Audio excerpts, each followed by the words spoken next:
let's get right into the low-hanging fruit. So, there's a lot of long-term things, but here's some things that I picked out that you could change today if you see this on your copy.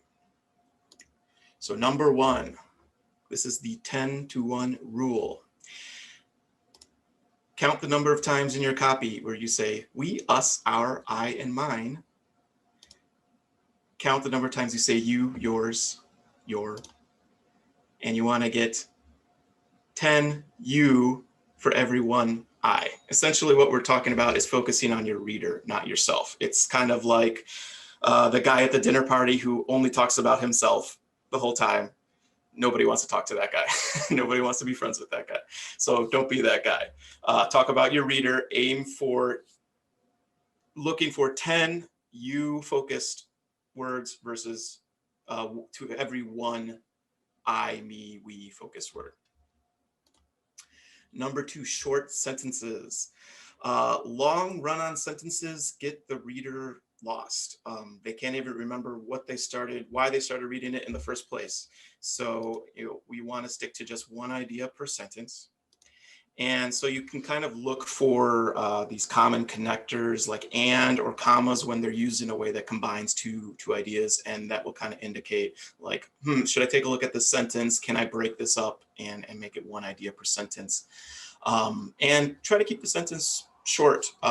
Eventually, when you do this for a little while, you can kind of vary your sentence length in a paragraph. So it introduces some kind of rhythm.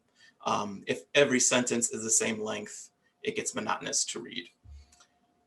And speaking of reading, make it easy to read. So readability, that's very important because if it's hard to read, nobody reads it. It doesn't matter if you wrote Shakespeare there, nobody will ever get to it. So, a couple ways to do that is stick to large font. I'm a big fan of large font. You'll probably see in this presentation all my stuff. Just up the font size. Narrow column width. So what I'm talking about here is kind of the length from left to right of how long your text blocks are. If it's really long, let's say a person has a text sentence or a paragraph that stretches from all the way the left side to the right side of their monitor, they'll get lost on that. It's just very hard to follow along. So try to keep a narrow column width. And break up your blocks of text. So if you have just kind of one big text block there, you want to separate that into paragraphs. You want to use headlines, crossheads, bold, italic, that kind of stuff. And use an emphasis on your words. So bold, italics, highlighting, underlining. So this is important for people who skim. You want to make sure that they get what's most important out of it as well. And there's plenty of people who just skim and they never get into it. This might actually draw them into reading more as well. For anyone who has seen or been advertised the ClickFunnels or anything around those landing pages, if you have clicked on one of those ads and landed on one of those landing pages, I think that last bullet is going to be very obvious to you.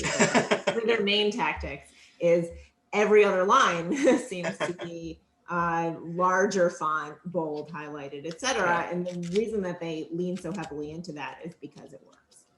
Yeah. Exactly, 100%. And you can eventually learn to get the most impact and where to minimize that, where to maximize that. And if you're doing it every other word, well, it might not look great for you. But here and there and using it in certain ways will really get the effect that you're looking for. At least try it. You don't have to go nuts with it, but try it out.